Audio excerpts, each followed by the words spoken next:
దక్షిణాయన వర్ష ఋతో శ్రావణ మాస శుక్లపక్ష సప్తమి. ఈరోజు ఆదివారం, మహానక్షత్రము స్వాతి నక్షత్రం. ఆదివారం సప్తమి, విశేషమైన సప్తమి. ఈరోజు మనందరికీ కూడా భాను సప్తమి. ఈ భాను సప్తమి రోజు విశేషంగా సూర్యనారాయణ నామస్మరణ, సూర్యనారాయణ పూజ ఈ శ్రావణ మాసంలో అత్యంత శ్రేష్టమైనది. ఈరోజు ఆచరించే పూజని చక్కగా ఆచరించే ఉంటారు. అయితే ముందుగా ఈరోజు మంత్రబలంలో మనం విశేషంగా ఓం నమో భగవతే వాసుదేవాయ అనే నామాన్ని జపించి ఆ వాసుదేవుని అనుగ్రహంతో పాటు సూర్యనారాయణ అనుగ్రహం పొందుదాం. ఓం నమో భగవతే వాసుదేవాయ. ఓం నమో భగవతే వాసుదేవాయ. ఓం నమో భగవతే వాసుదేవాయ. ఓం నమో భగవతే వాసుదేవాయ. ఓం నమో భగవతే వాసుదేవాయ. అందరూ కూడా ఓం నమో భగవతే వాసుదేవాయ అనే నామాన్ని ఈరోజు జపించండి. ఈ నామం జపించడం వల్ల మన జీవితంలో ఎప్పుడైనా తెలిసి తెలియకుండా ఎవరికైనా హాని చేసి ఉంటే, అపకారం చేసి ఉంటే, ఏదైనా సమస్యలు చేసి ఉంటే దాని కర్మఫలం తగ్గుతుంది. ధ్యానం ద్వారా, మంత్ర జపం ద్వారా కర్మాన్ని తగ్గించుకోవచ్చు. పూజలు ఆచరించడం వల్ల, యజ్ఞయాగాదులు చేయడం వల్ల పుణ్యఫలం అభివృద్ధి అవుతుందే కానీ కర్మని తగ్గించుకోలేము. అందుకే నిత్యము మంత్రంతో ధ్యానం చేయాలి, మంత్రంతోనే ధ్యానంతో స్నానం చేయాలి. చాలామంది నన్ను ప్రశ్నిస్తూ ఉంటారు, ఎప్పుడైనా జర్నీ చేసేటప్పుడు, లేదా ఏదైనా ఒక చోట కూర్చున్నప్పుడు, లేదో అందరూ చాలా మాట్లాడుతూ ఉంటారు, వాళ్ళతో నేను మాట్లాడుతూ ఉంటాను. తర్వాత ఒక 5 నిమిషాలు, కొన్ని క్షణాలు నేను మౌనంగా ఉండిపోతా. దానికి అప్పుడప్పుడు అంటూ ఉంటారు సమ్ సెన్స్ అని. సెన్స్ అంటే ఆలోచనలకి ఒక సెన్స్ ఉంటుంది. మనం ఒక్కొక్క టైంలో ఒక్కొక్క విధానంగా ఉంటారు మనుషులు. ఎలా ఉంటారంటే పొద్దున్నే ఒక రకంగా ఉంటారు, మధ్యాహ్నంగా ఒక రకంగా ఉంటారు, సాయంత్రం ఒక రకంగా ఉంటారు. ఇప్పుడు చాలా సంతోషంగా ఉన్నారు అనుకోండి, సంతోషంగా ఉన్నారు, ఎవరో ఏదో అంటారు, మన మైండ్ చేంజ్ అయిపోతుంది, రైట్? ఆ చేంజింగ్ వే ఉంటుంది కదా, దాని పర్టికులర్ ఒక మోడ్ అంటారు. అంటే చేంజింగ్ అవుతూనే ఉంటుంది వాళ్ళల్లో. చాలామంది అడుగుతూ ఉంటారు, మీకు అప్పుడప్పుడు ఇలా ఉంటారు మీరు ఎందుకు అని. కానీ వాళ్ళకి తెలియదు ఏంటంటే, హ్యాపీ సోల్ ఎప్పుడు కూడా, సంతోషంగా ఉండే సోల్ ఏం చేస్తుందంటే, దానికి సమయం దొరికినప్పుడు ఆలోచించదు, ధ్యానానికి వెళ్ళిపోతుంది. అంటే జీరో కాన్షియస్ మైండ్ చేసుకుంటే అది ధ్యానంలో ఉన్నట్టు, సింపుల్ లాజిక్. అలా మీరు ఏ పనైతే చేస్తూ ఉంటారో దానిపైనే ఏకాగ్రత పెట్టడం కూడా ఒక అద్భుతమైన ధ్యానమే. ఈరోజు మంచి మాటల్లో మీకు అందరికీ ఒక విషయం చెప్తా వినండి. ఎటువంటి మంచి వ్యవసాయానికి యోగ్యత ఉన్న స్థలాన్ని ఎన్నుకొని మంచిగా ఆ ఒక భూమిని శుద్ధి చేసి, మంచి విత్తనాలు వేసి, మంచి ఎరువుని వేసి, మంచిగా నీరు కట్టి, చక్కగా ఎంత జాగ్రత్త పడినా కూడా దాంతో పాటు కలుపు మొక్కలు రావడం సహజమే. అవును కదా? ఖచ్చితంగా దాంట్లో ఒక గడ్డి ముక్కలైనా పైకి వస్తాయి. అదే విధానంగా మీ జీవితంలో మీరు ఎంత మంచిగా ఉన్నా, ఎందరికీ మంచిది చేసినా, ఎంత మంచిది కోరినా, సర్వదా మీ శరీరాన్ని, మీ మనసుని మరియు మీ డబ్బుని, ఆస్తిని అందరికీ దానం చేసినా, మీరు ఎలా ఉన్నా కూడా మీ జీవితంలో కూడా మిమ్మల్ని వ్యతిరేకించేవారు ఖచ్చితంగా కొందరైనా సృష్టి అవుతూనే ఉంటారు. ఎందుకంటే ఒక పొలంలో వ్యవసాయం చేసేటప్పుడు కలుపు మొక్కలు ఎలా పెరుగుతూ ఉంటాయో, మన జీవితంలో మనం ఎంత మంచికి ప్రతినిత్యము మంచిది కోరినా మనకి శత్రువులు కూడా కాస్త మంది ఉత్పత్తి అవుతూ ఉంటారు. మనుషుల్లో శత్రువులు ఎవరు అంటే దైవత్వానికి రాక్షస గుణాలే శత్రుత్వం. ఇక రాక్షస గుణాలకి శత్రువులు ఎవరు అంటే దైవ గుణాలు ఉన్నవారు. అలా మీలో మంచి గుణాలు ఉన్నప్పుడు ఆ మంచిది ఇతరులకి ప్రసరణ చేయాలి అనుకొని మీరు కష్టపడుతూ ఉండే సమయంలో మీ చుట్టుపక్కన అనవసరమైన విషయాల్ని కానీ అనవసరమైన చర్చలు కానీ చేస్తూ ఉన్నారు అంటే వాళ్ళల్లో రాక్షస గుణాలు ఉన్నాయి అని అటువంటి విషయాల్ని మీరు పట్టించుకుంటే వాళ్ళల్లో తక్కువైపోతారు. అందుకే మీ చుట్టుపక్కన ఎటువంటి వాతావరణం ఉన్నా మీరు సూర్యుడిలాగా అందరికీ మంచిది ప్రసరణ చేయాలనే ఉద్దేశంతో ప్రయాణం చేస్తూ ఉండండి. దాన్ని స్వీకరిస్తారు, తిరస్కరించేవారు తిరస్కరిస్తారు. కానీ తిరస్కరించే వారి గురించి మీరు ఆలోచించడం మొదలు పెడితే స్వీకరించేవారు బాధపడతారు. అందువల్ల దయచేసి ఎప్పుడు కూడా మీరు ఆనందంగా ఉండడానికి ప్రయత్నించండి, ఇతరులకి మంచిది చేయాలి అని ప్రయత్నించండి. మీరు ఎవరు ఏమనుకున్నా దాన్ని పట్టించుకోకుండా మీరు మీలా బతకడానికి ప్రయత్నిస్తూ ఉండండి అనేది ఈరోజు మంచి మాట. ఈ మంచి మాటతో పాటు ఒక చిన్న విషయాన్ని తెలియచేస్తా, జాగ్రత్తగా ఉండండి. పూర్వంలో మనకి బేతాళ కథలు బాగా తెలుసు. బేతాళ, విక్రమాదిత్య ఇలాంటివన్నీ వింటూ ఉంటాం. ఆ ఒక పుస్తకంలో చదివినప్పుడు ఒక చిన్న ఆర్టికల్ చదివిన చాలా బాగా అనిపించింది. ఆ ఒక విషయాన్ని మీ ముందు తెలియచేస్తున్నాను. ఒక మహారాజు ఉంటాడు. ఆ మహారాజు వివాహ వయసు అయి ఉంటుంది. వివాహం చేసుకోవడానికి చాలా వరకు వధువుల్ని అన్వేషణలో ఉంటాడు. ఆ సమయంలో ఆ ఊర్లో ఉన్న ఒక బ్రాహ్మణుడు వచ్చి, అయ్యా మహారాజా ప్రణామం, నేను ఈ గ్రామంలో నివాసిస్తూ ఉంటాను. నాకు ఒకే పుత్రిక. ఆ పుత్రిక సురద్రూపి. సుర అంటే దేవతలకి మించిన రూపము సురద్రూపి అంటారు. సుద్రూపి అని కూడా అంటుంటారు. సు అంటే సుందరమైన రూపవతి. రూపవతిలో అత్యంత శ్రేష్టమైన రూపవతి అని వర్ణిస్తాడు తన కూతురు గురించి. ఆ మాటని విన్న వెంటనే ఆ మహారాజు ఆ మాటలకి ఆకర్షించి తన మంత్రికి తెలియచేస్తున్నారు. వీళ్ళు తెలియచేస్తున్నది నిజమో కాదో వాళ్ళ ఇంటికి వెళ్ళి చూసి తర్వాత నాకు వచ్చి తెలియచేయండి అని ఆ మహారాజా మంత్రి గారికి తెలియచేస్తారు. అప్పుడు ఆ మంత్రి గారు ఏం చెప్తారంటే, అయ్యా మహారాజా, ఈ సమయం అనేది యుద్ధకాలం. ఇది యుద్ధకాలంలో పెళ్లి గురించి ఆలోచించడం అంత శ్రేయస్సు కాదు. అయినా మీరు చెప్పారు కదా, రేపు వెళ్ళి చూసుకొని వస్తాం మేము అని తెలియచేస్తారు. మరుసటి రోజు అక్కడ దగ్గరలో ఉన్న ఒక పురోహిత బ్రాహ్మణుని పిలిపించి, ఇక్కడ యుద్ధకాలం జరుగుతుంది, ఇప్పుడు మహారాజు ఈ వధు అన్వేషణలో కూర్చొని పెళ్లి చేసుకోవాలని కూర్చుంటే ఈ సమయంలో ఎవరైనా వచ్చి దాడి చేస్తే మన రాజ్యానికి కూడా ఆపదలు వచ్చేస్తాయి. అందువలన నువ్వు సహాయం చేయాలి. నువ్వు రేపు ఉదయాన్నే వచ్చి ఆ మహారాజు ముందు ఆ ఒక ఎవరైతే మీకు తెలియచేశారో బ్రాహ్మణుడు, వాళ్ళు కూతురు అంత సౌందర్యవతి కాదు, మరియు ఆ గుణవంతురాలు కాదు అని నువ్వు తెలియచేయాలి అని చెప్పంగానే సరి అని చెప్పి అక్కడున్న ఒక పురోహితుడి చేతిలో మరుసటి రోజు మంత్రి వర్యలు అబద్ధాన్ని చెప్పిస్తారు మహారాజులకి. ఆ పురోహితుడు వచ్చి తెలియచేస్తారు, అయ్యా మహారాజా, ఆమె అంత గుణవంతురాలు కాదు అని ఒక మాట తెలియచేసిస్తాడు. సరి అని దాన్ని అక్కడికి వదిలేసి తను చక్కగా ప్రశాంతంగా యుద్ధం పైన గమనాన్ని పెట్టి అక్కడ రాజ్యాన్ని ఏలుతూ చక్కగా నిర్వహిస్తూ ఉంటాడు. అలాగే జరుగుతూ ఉంటుంది, ముందుకెళ్తూ ఉంటారు. అంతలోపే ఈ సురద్రూపి ఎవరైతే ఉందో ఆ సురద్రూపికి వివాహం కూడా అయిపోతుంది.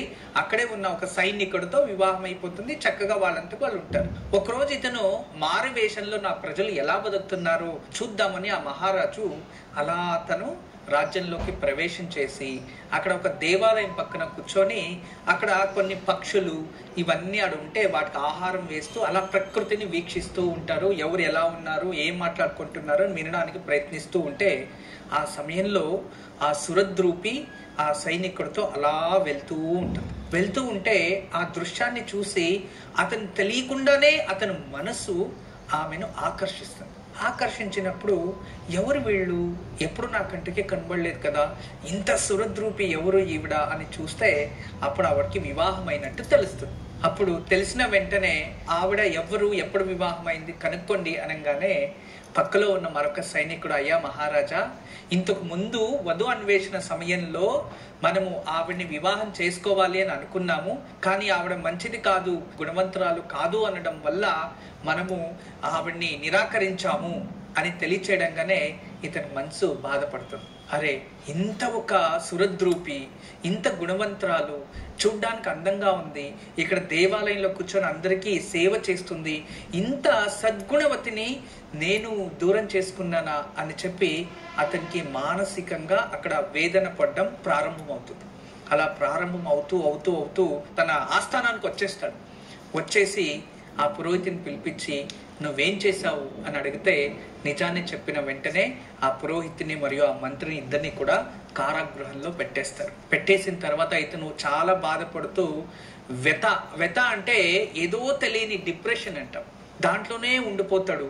రూమ్లో నుంచి బయటికి రాడు. రాజ్యాన్ని చక్కగా చూసుకోవాలి మహారాజు, ఆ రాజ్యాన్ని కూడా చూడలేకపోతున్నాడు. దీన్ని చూసిన వారందరూ కూడా మహారాజుకి సలహా ఇస్తారు. అయ్యా మహారాజా, జరిగింది జరిగిపోయింది, మీరు అనుకుంటే ఆవిడ్ని పొందాలంటే ఎంత కాలం పడుతుంది, మీరు పొందవచ్చు కదా అంటే ఆ మహారాజు అప్పుడు తెలియచేస్తాడు, చూడు నా సైనికుడు భార్య, నా సైనికుడు అంటే నా దాసత్వం వహిస్తున్నవాడు, అదే విధానంగా అతను భార్య కూడా దాసినే, స్వీకరించాలంటే స్వీకరించవచ్చు, కానీ ఏ కారణానికి ఆ ధర్మం ఒప్పదు, అది అధర్మము అని తెలియచేస్తాడు. తర్వాత దీనంతా చూసి బాధపడుతూ ఉండడాన్ని మహారాజు, అంత మంచి మహారాజు, అతను బాధపడ్డాన్ని చూసి ఓర్చుకోలేక ఎవరైతే సురద్రూపిని పెళ్లి చేసుకో ఉంటాడో ఆ భర్త కూడా వచ్చి అక్కడ, అయ్యా మహారాజా, నాకు తెలియదు ఈ విషయము, నన్ను క్షమించండి, కానీ మీరు ఇలా బాధపడ్డాన్ని నేను చూసి నేను భరించలేకపోతున్నా, అందువలన నేను ఆమె భర్త అయి ఉండొచ్చు, కానీ ఆమెను నేను మీకు సమర్పించుకోవడానికి నేను సిద్ధంగా ఉన్నాను, మీకు సమర్పించేసేస్తాను, నేను సన్యాసత్వం స్వీకరిస్తానయ్యా, నా భార్యని మీరు స్వీకరించండి అని తెలియచేస్తాడు. అప్పుడు దాన్ని విన్న మహారాజు చాలా బాధపడుతూ, నా బాధని చూసి నువ్వు భరించలేకుండా నువ్వు నీ భార్యను వదులుకోవడం సిద్ధంగా ఉన్నావు, కానీ నేను ఆ పని చేశాను అనుకో, నన్ను చూసే ప్రజలందరూ కూడా అదే పని చేసి అధర్మంతో ముందుకెళ్ళిపోతాడు, ఇది రాజ్యానికి నాకు కూడా శ్రేయస్సు కాదు, అందువల్ల ఇటువంటి పనులు నేను చెయ్యను అని చెప్పి వాళ్ళని మీరు మంచిగా ఉండాలని ఆశీర్వాదం చేసి పంపించేస్తాడు. తదుపరి అదే బాధలో ఆ మహారాజు స్వర్గస్థులు అయిపోతాడు. బేతాళుడు విక్రమాదిత్యని ఈ కథ అంతా చెప్పి అప్పుడు బేతాళుడు విక్రమాదిత్యని అడుగుతాడు, విక్రమాదిత్య, ఇక్కడ తన భార్యనే వదులుకోవడానికి, అంటే ఒక మహారాజు బాధని చూసి తనలో ఉన్న ఆప్యాయత వల్ల ఆ ఒక మహారాజు కోసం తన భార్యనే వదులుకోవడానికి సిద్ధంగా ఉన్న ఆ సైనికుడు శ్రేష్టవంతుడా, లేదు ఆ ఒక అమ్మాయిని వద్దు అనుకొని మీరు బాగుండండి అని పంపించేసిన మహారాజు శ్రేష్టవంతుడా అని ఆ ఒక విక్రమాదిత్యుని ప్రశ్న వేయంగానే అప్పుడు ఆ విక్రమాదిత్య తెలియచేస్తాడు, మహారాజే శ్రేష్టవంతుడు, ఎందుకంటే ఒక భార్యని ఏ కారణానికి కూడా ఇతరులకి సమర్పించుకోరాదు, ప్రాణం పోయినా భార్యని కాపాడుకోవడం భర్త హక్కు, అందులో అతను వివాహం చేసుకునేటప్పుడు సర్వదా అన్ని సమయాల్లో నిన్ను కాపాడుకుంటాను అనేవాడు ఒకరి కోసం భార్యని సమర్పించుకుంటున్నాను అంటే అతను మహా చండాలుడితో సమానము, అందువల్ల అతను శ్రేష్టవంతుడు ఏ కారణానికి కాదు. కానీ మహారాజు నేనేదైనా తప్పుడు నిర్ణయం తీసుకుంటే ఇది రాజ్యానికి మరియు ప్రజలు కూడా దీన్నే ఆచరించి రాజ్యం భ్రష్టపట్టిపోతుంది అని మహారాజే ప్రాణాన్ని అర్పించుకున్నాడు, కాబట్టి ఆ మహారాజే శ్రేష్టవంతుడు అని తెలియచేస్తాడు. కానీ ఆ బేతాళుడు తన భుజం పైన మాయమైపోయి మళ్ళీ వెళ్ళి కూర్చుంటాడు. మళ్ళీ ఇక్కడ కన్ఫ్యూజన్ అయిపోతుంది, ఎవరికి, విక్రమాదిత్యకి. ఇద్దరు ఇతనే శ్రేష్టవంతుడు, ఇదే కదా కరెక్ట్ అంటే, మహారాజు ఎంత శ్రేష్టవంతుడైనా కూడా ఒక స్త్రీ కోసం మనోవ్యతితో చనిపోవడం అనేది కూడా మూర్ఖత్వమే అనే దాన్ని మళ్ళీ బేతాళుడు తెలియచేస్తాడు. అంతే, ఇద్దరు కూడా అక్కడ శ్రేష్టవంతులు కాదు, అంటే ధర్మాన్ని పాటించాడు, కానీ ఒక వివాహమైన స్త్రీని వెతలో ఉండిపోవడం వల్ల అతను శ్రేష్ఠ మహారాజు కాలేకపోయాడు, కానీ అతని పేరు మాత్రం మిగిలిపోయింది. అందువలన మన జీవితంలో కూడా మనం తీసుకునే నిర్ణయాలు, పాటించే మార్గాలు, వీటిలో శ్రేష్టమైనవి అని కొన్ని వెతుక్కున్నా కూడా అందులో కూడా తప్పులు కనబట్టే వాళ్ళు చాలా మంది ఉంటారు. అందుకే మంచి మాటకి ఈ స్ఫూర్తిదాయకమైన కథని మీకు ఈరోజు తెలియజేశాను. అందువల్ల ప్రజల గురించి కానీ ఇతరుల గురించి కానీ ఎవరైనా ఏమన్నా అనుకుంటారేమో అని మీరు మంచిది చేయడం మాత్రం మానకండి. ఎప్పుడు కూడా ఇతరులకు మంచిది చేసి అందరితో ప్రేమగా ఉండండి, ప్రశాంతంగా జీవించండి. ఇదే ఈరోజు మంచి మాటతో పాటు మంచి కథ. ఇక ఈరోజు మనమందరూ కూడా సప్తమి రోజు భాను సప్తమి విశేషమైన రోజు రాహు నక్షత్రంలో వచ్చింది. రాహు నక్షత్రం కాబట్టి రాహుకి సంబంధించిన ధాన్యం మినుములు. మన ఇళ్లలో మినప్పిండి లభిస్తుంది. ఆ మినప్పిండితో చిన్నగా నీళ్లు పోసి ముద్దులు చేసి అందులోకి తేనె కాస్త కలిపి ప్రమిదలు చేయండి. అందులో నెయ్యి పోసి దుర్గాదేవి ముందు దీపం వెలిగించి తొక్క తీయని నల్ల మినుములు 5 తీసుకొని మీ ఇంట్లో ఉండే పేర్లు అందరి పేర్లు తెలుసుకొని వాళ్ళలో ఉన్న కోపము మరియు చెడు ఆలోచనలు, చెడు దృష్టి వెళ్ళిపోవాలని తెలుసుకొని ఆ వెలుగు దీపంలో వేసేయండి. ఇలా చేస్తే వాళ్ళకి రాహు దోషము పోతుంది. ఎవరికైతే అధికంగా కోపం ఉంటుందో వాళ్ళు పేరు చెప్పి అందులో వేస్తే ఆ దీపం చక్కగా వెలిగి కొండెక్కుతుంది. వాళ్ళలో ఉన్న కోపం తగ్గిపోతుంది. అద్భుతమైన మొదటి యోగక్షేమం తప్పకుండా ఆచరించండి. గురుజీ గంధాన్ని తీసి సరస్వతికి అభిషేకం చేసి ఆ గంధాన్ని పిల్లలకి నుదుటి పైన రాయండి. ఆడపిల్లలు మగపిల్లలు అందరికీ నుదుటి పైన రాయండి. తర్వాత రాత్రి పడుకునేటప్పుడు వాళ్ళకి వీపు పైన 3 ఏళ్లలో కాస్త వెనుక సైడు ఆడపిల్లలకి మగపిల్లలు కూడా గంధం రాయండి.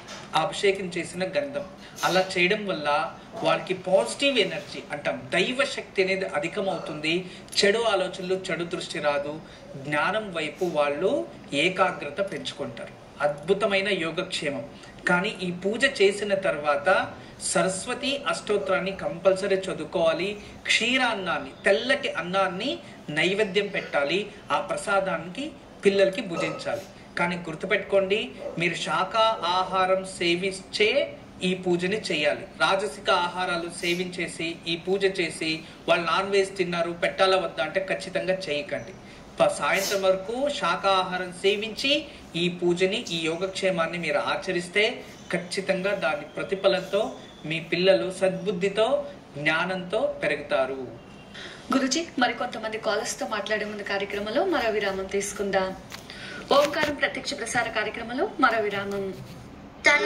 చంద్రుడు ఉంటాడు మేషరాశికి, సప్తమ చంద్ర, ద్వితీయంలో గురు. విశేషమైన రోజు. ఈ వారం అంతా ఆనందంగా ఉంటారు, ఆర్థికంగా అభివృద్ధి అవుతారు, మానసికంగా ఏదో తెలియని ప్రశాంతత అనేది ఉంటుంది. వారం అంతంలో కాస్త కుటుంబంలో చిన్న చిన్న గొడవలు వస్తాయి, కొంచెం జాగ్రత్తగా ఉండండి. ప్రతి దాన్ని ఈజీగా తీసుకోండి. ఈ వారం అంతా మీకు అదృష్టమే. అన్ని విధాలుగా అభివృద్ధి చెందుతారు. వ్యాపారస్తులకి అధిక లాభము, గృహిణీలు సంతోషంగా ఉంటారు అని ఉంది. చాలా శుభం. మరింత శుభ ప్రతిఫలాల కోసం ప్రతిరోజు ఉదయాన్నే మీరు దుర్గాదేవి పూజ చేస్తూ ఉండండి, శుభం జరుగుతుంది. ఇక వృషభ రాశి. వృషభ రాశి వారికి ఈ వారం అంతా కాస్త కోపము, చిరాగ్గా ఉంటారు.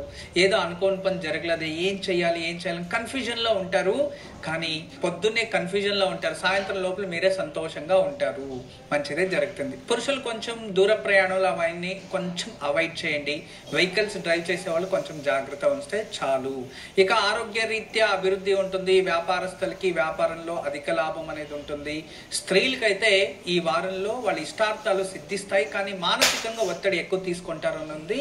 మీరు ప్రతి ఒక్క దాన్ని ప్రశాంతంగా స్వీకరించండి, అన్ని శుభమే జరుగుతుంది. ప్రతిరోజు గణపతిని ఆరాధన చేసి ఆ దినాన్ని ప్రారంభించండి, మీకు అందరికీ శుభం జరుగుతుంది. ఇక మిథున రాశి. మిథున రాశి వారికి ఈ వారంలో చాలా విశేషమైన యోగ ఫలం ఉంది. మీకు ఆర్థికంగా అభివృద్ధి అవుతారు. మరియు ఎన్నో రోజుల నుంచి పెండింగ్ ఉన్న కార్యాల్లో కాస్త అభివృద్ధి కనబడుతుంది. నూతన వస్త్రాభరణాలు ఖరీదు అని ఉంది. వ్యాపారస్తులకి అధికమైన లాభం, ఉద్యోగంలో ప్రగతి ఉంటుంది. అన్ని విధాలుగా సుఖకరమైన వారం ఈ వారం అయి ఉంటుంది. కానీ పిత్రాజిత ఆస్తి గొడవలు రావచ్చు, కొంచెం జాగ్రత్త వహించండి. కుటుంబంలో గొడవలు పెట్టుకోకండి. ఈ వారం అంతా ప్రతిరోజు శ్రీరాముల వారిని పూజిస్తూ ఉండండి, అన్ని శుభం జరుగుతుంది. ఇక కర్కాటక రాశి. కర్కాటక రాశి వారికి ఈ వారంలో అత్యధికమైన లాభము, ఆర్థికంగా అభివృద్ధి, భూలాభం, గృహయోగం, పూర్వాజిత పుణ్యఫలం అనుంది. చాలా మంచిది.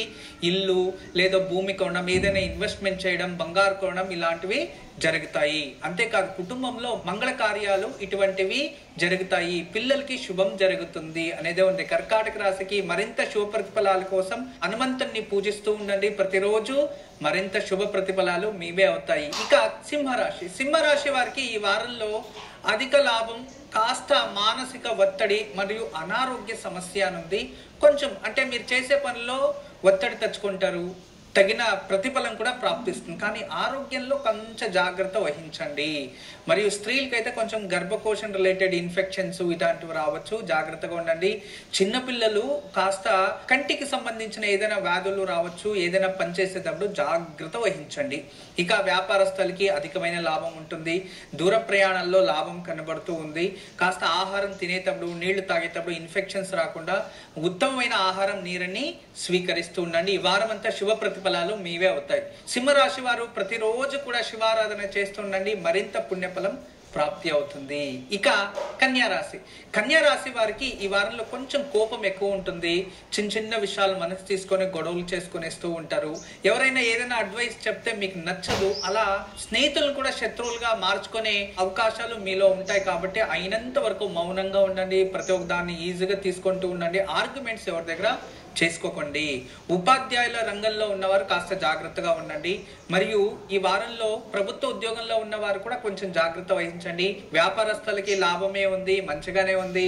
మరియు ఈ ఒక వస్త్ర వ్యాపారాలకి అధిక లాభం. కళాకారులకి అంటే ఏదైనా కళలో నమ్ముకున్న వారికి వాళ్ళకి ఈ వారంలో ప్రత్యేకమైన గుర్తింపు వస్తుంది అనేది చాలా మంచిగానే ఉంది. మరింత శుభ ప్రతిఫలాల కోసం ప్రతిరోజు కూడా విష్ణు ఆరాధన, వెంకటేశ్వర స్వామి ఆరాధన చేస్తూ ఉండండి, మీకు అంతా శుభం జరుగుతుంది. ఇక తులారాశి. తులారాశి వారికి ఈ వారంలో మానసికంగా ప్రశాంతత, ఏదో అనుభవించిన అనుభూతి మరియు కొత్తగా ఏదైనా సాధించాను అనే సంతోషంలో ఉంటారు. ఏదైనా నూతన ప్రయత్నాలు లాభాన్ని తెస్తుంది. దూర ప్రయాణాలు లాభాన్ని తెస్తుంది. ఈ వారంలో సంతోషంగా ఉంటారు. కుటుంబంతో కలిసి టైంని స్పెండ్ చేస్తాననుంది. తీర్థక్షేత్రాలు, దేవాలయాల దర్శనాలు మరియు కుటుంబంలో మంగళ కార్యాలకి సిద్ధత అనుంది. చాలా శుభం జరుగుతుంది. ఈ వారం అంతా సంతోషంగా ఉండొచ్చు. అన్ని విషయాల్ని ఆలోచించి నిర్ణయాలు తీసుకుంటూ ఉండండి, శుభం జరుగుతుంది. ఈ వారం అంతా మీరు దుర్గాదేవిని ఆరాధిస్తుండండి, మరింత శుభ ప్రతిఫలాలు మీ అవుతాయి. ఇక వృశ్చిక రాశి. వృశ్చిక రాశి వారికి ఈ వారంలో అధికమైన లాభము అనుంది. దూర ప్రయాణాలు ఉంది. మానసికంగా సంతోషం అనుంది. కొత్త పరిచయాలు, కొత్త స్నేహితులు అనుంది. చాలా విశేషమైన రోజు. కానీ ఆరోగ్యంలో కాస్త జాగ్రత్తగా వహించండి. ఈ వారంలో మీకు బ్లడ్ ఎలర్జీ కానీ, లో బీపీ కానీ ఇలాంటివి ఏదైనా రావచ్చు, కాస్త జాగ్రత్త వహించండి. పొగలు నిద్రపోకండి. అయినంత వరకు రాత్రి త్వరగా పడుకొని ఉదయం త్వరగా లేవడం అలవాటు చేసుకోండి. ఈ వారం అంతా అదృష్టంగా ఉండాలంటే ప్రతిరోజు ఉదయం లేస్తేనే శుభారాధనతో ఆ రోజుని ప్రారంభించండి, మీకు మరింత శుభ ప్రతిఫలం లభిస్తుంది. ఇక ధనుస్సు రాశి. ధనుస్సు రాశి వారికి ఈ వారంలో కాస్త కోపం ఎక్కువ, మొండితనం ఎక్కువ, చిన్న చిన్న విషయాలు పెద్దగా చేసుకునేస్తూ ఉంటారు. మీకన్నా శక్తివంతుల పైన కాస్త గొడవలు పెట్టుకుంటారు అన్నది కొంచెం జాగ్రత్త వహించండి. అయితే ఏదైనా మంచి నిర్ణయాలు తీసుకునేటప్పుడు ఆలోచించి నిర్ణయాలు తీసుకుంటూ ఉండండి, ఖచ్చితంగా శుభం జరుగుతుంది. ఇంట్లో వయసైన వారుంటే కాస్త ఆరోగ్య పట్ల జాగ్రత్త వహించండి. ఇక పిల్లలు చదువుపైన దృష్టి పెట్టండి, దానికి తగినట్టుగా ప్రతిఫలం ఉంటుంది. వ్యాపారస్తులు కాస్త జనాలతో మంచిగా ఉండడం ప్రయత్నించండి. ఈ వారంలో వ్యాపారం లాభమే ఉంటుంది. ఇక గృహిణీలకి కూడా ఈ వారంలో శుభంగానే ఉంటుంది. కాస్త కోపం తగ్గించుకుంటే అంత శుభమే. ఈ వారం అంతా మీరు గణపతి ఆరాధనతో ఆ రోజుని మొదలు పెట్టండి, మీకు శుభం జరుగుతుంది. ఇక మకర రాశి. మకర రాశి వారికి ఈ వాహనాల్లో కాస్త జాగ్రత్తగా ఉండండి. దూర ప్రయాణాలని అయినంత అవాయిడ్ చేయండి. ర్యాష్ డ్రైవ్ అడ్వెంచర్స్ కి వెళ్ళకండి. నదీ తీరంలో వర్షపు నీటిలో కాస్త జాగ్రత్త వహించండి. ఇక ఇంట్లో పెద్దవారితో కాస్త మనస్పర్ధలు వస్తాయి. లేదో ఉద్యోగం చేసే చోటు మనస్పర్ధలు, లేదో మీ వల్ల వేరే వాళ్ళు ఎవరో చెడు మాట్లాడుతున్నారనో, లేదా వేరే వాళ్ళు చూసి మీరు సహించుకోలేకుండా గొడవ పెట్టుకోవడం, ఇలాంటి మనస్పర్ధలు వస్తాయి. అవన్నీ పట్టించుకోకుండా మీ పని ఏం చేస్తుంటారో ఆ పనిలో శ్రద్ధ పెట్టి మీరు మూవ్ ఆన్ అవుతూ ఉండండి, ఖచ్చితంగా మీకు మంచిదే జరుగుతుంది. ప్రతిరోజు మీరు దుర్గాదేవి ఆరాధనతో ఆ రోజును మొదలు పెట్టండి, మీకు శుభం జరుగుతుంది. ఇక కుంభరాశి. కుంభరాశి వారికి కాస్త ఆరోగ్యం పట్ల జాగ్రత్త వహించండి. మరి ఈ వారంలో మీకు కాస్త శిరోబాధ అనుంది. తలనొప్పి రావచ్చు, మైగ్రేన్ హెడ్ఏక్ లాంటిది రావచ్చు, లేదో తలకి ఏదైనా చిన్న గాయం తగలచ్చు, కొంచెం జాగ్రత్త వహించండి. మరియు వయసైన వారు అయినంత వరకు జాగ్రత్త వహించండి. ఇక అత్త కోడల మధ్యలో కాస్త మనస్పర్ధలు, గొడవలు, చిన్న చిన్న విషయాలకి అలిగి ఇంటికి వెళ్ళిపోవడం ఇలాంటివి జరుగుతుంటాయి. అయినంత వరకు కోపం తగ్గించుకొని ప్రశాంతంగా ఉండడానికి ప్రయత్నించండి. కానీ ఈ వారంలో ఎవరికైనా మీరు డబ్బులు ఇస్తే తిరిగి రాదు, జాగ్రత్త వహించండి. ప్రతిరోజు శుభంగా ఉండాలని ప్రతిరోజు సూర్య ఆరాధన చేస్తూ ఆ రోజుని ప్రారంభించండి, శుభం జరుగుతుంది. ఇక మీనరాశి. మీనరాశి వాళ్ళకి ఈ వారంలో శుభ ప్రతిఫలాలు ఉన్నాయి. కుటుంబంలో మంచి జరుగుతుంది. పిల్లలకి శుభకార్యాలు కానీ, మంగళ కార్యాల కోసం ఏదైనా దవస ధాన్యాలు, వస్త్రాలు, ఆభరణాలు ఖరీదు అని ఉంది, చాలా బాగుంది. పూర్వాజిత పుణ్యఫలంతో ఈ వారం అంతా మీరు ఆనందంగా ఉంటారని ఉంది. ఇతరులకి ఏదైనా చాలా రోజుల నుంచి అప్పులుంటే అవి తీరిపోతాయి అని ఉంది, వ్యాపారంలో అధికమైన లాభం అని ఉంది, పేరు ప్రతిష్ట గుర్తింపు అనేది వస్తుంది. ఈ వారంలో మీరు ఎంత శ్రద్ధ చూపి పనిచేస్తారో అంత ప్రతిఫలం కనబడుతుంది. ప్రతిరోజు శుభంగా ఉండాలని ప్రతిరోజు కూడా శ్రీరాముల వారి నామాన్ని కానీ అష్టోత్తరం కానీ చదివి రోజుని ప్రారంభించండి. ఈ వారం అంతా కూడా మీకు శుభం జరుగుతుంది. గురుజీ మరిన్ని విశేషాలు. రేపు సోమాష్టమి, సోమవారం అష్టమి వస్తే దానికి విశేషమైన వ్రతం కూడా ఉంది. సోమాష్టమి చాలాసార్లు మీకు తెలియజేశాను. అయితే రేపు విశేషంగా మీరు కాస్త పుట్టమట్టి తెచ్చుకొని ఆ పుట్టమట్టితో శివలింగాన్ని తయారు చేయండి. రేపు ఉదయాన్నే తయారు చేసి ఇంట్లోనే పెట్టి పూజించి బిల్వ దళాలతో అర్చించి ఎర్రటి చందనంతో అభిషేకం చేయండి, లేదా చందనం అలంకరించండి. యథాశక్తి బిల్వ దళాలతో పూజించి మళ్ళీ రేపు సాయంత్రం మరొకసారి అదే ఒక పుట్టమట్టి శివలింగానికి పూజించి పూజంతా అయిన తర్వాత దాన్ని మళ్ళీ నీళ్ళల్లో కలిపి చెట్టుకి పోసేయాలి ఇంటి దగ్గర. ఇలా రేపు మీరు పూజిస్తే పరమేశ్వరుడు ఆశీస్సులతో మీ సంకల్పం తప్పకుండా నెరవేరుతుంది. దాన్నే సోమాష్టమి అంటాం. ఖచ్చితంగా మీ కోరికలు నెరవేరుతాయి. చిన్న పూజని ఆచరించండి.